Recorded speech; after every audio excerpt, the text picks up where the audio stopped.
અંકલેશ્વરમાં વરસાદી વાયરા કવિ સંમેલન યોજાયું હતું, જેમાં ગુજરાતી અને હિન્દી કવિઓએ મૌલિક કૃતિઓથી વરસાદના આગમનને વધાવ્યું હતું. સાહિત્ય ફોરમ અંકલેશ્વર દ્વારા આયોજિત વરસાદી વાયરા કવિ સંમેલન સાહિત્ય પ્રેમીઓની ઉપસ્થિતિમાં ઉત્સાહભેર યોજાયું હતું. કાર્યક્રમમાં અંકલેશ્વરના ગુજરાતી તેમજ હિન્દી ભાષી કવિઓએ વરસાદના આગમનને આવકારતી પોતાની મૌલિક કૃતિઓનું ભાવસભર પઠન કરી શ્રોતાઓને મંત્રમુગ્ધ કર્યા હતા. કવિઓએ વરસાદ સાથે જોડાયેલી પ્રકૃતિની રમણીયતા, માનવ સંવેદનાઓ, પ્રેમ, વિરહ અને જીવનના વિવિધ રંગોને પોતાની રચનાઓમાં અભિવ્યક્ત કરી અનોખું સાહિત્યિક વાતાવરણ સર્જ્યું હતું. ઉપસ્થિત સાહિત્ય રસિકોએ કાવ્ય પઠનનું તાળીઓના ગડગડાટથી વધાવી લીધું હતું. આ પ્રસંગે સાહિત્ય ફોરમની સાહિત્યિક પત્રિકા સર્જનનું વિધિવત વિમોચન પણ કરવામાં આવ્યું. પત્રિકામાં સ્થાનિક સર્જકોની વિવિધ સાહિત્ય કૃતિઓને સ્થાન આપવામાં આવ્યું હતું. કાર્યક્રમમાં અંકલેશ્વર ઉદ્યોગ મંડળના પ્રમુખ વિમલ જેઠવા મુખ્ય અતિથિ તરીકે ઉપસ્થિત રહ્યા હતા. ઉપરાંત ઉદ્યોગ અગ્રણીઓ મનસુખ વેકરિયા, મનોજ આનંદપુરા, આર.ડી. મહેતા તથા રાજેશ દુધાતે વિશેષ હાજરી આપી કવિઓને પ્રોત્સાહિત કર્યા હતા.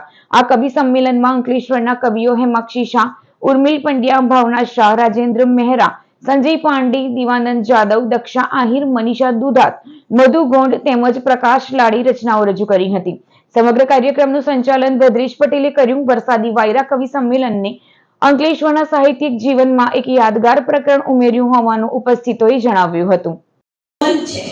તો સાહિત્ય ક્ષેત્રે કેમ પાછળ રહી છે, તો એમનું પણ ક્યાંક અસ્તિત્વ હોવું જોઈએ.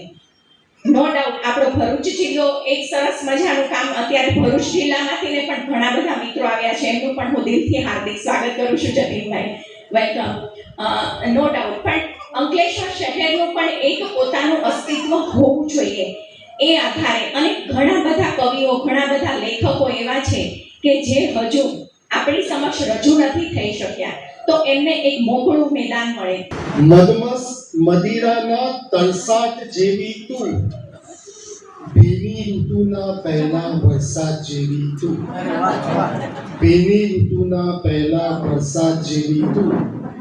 હવે કેમ કરી મદહોશીને રોકીએ અમે, હવે કેમ કરી મદહોશીને રોકીએ અમે, ભીતરે ઉઠતા બ્રહ્મના નાદ જેવી.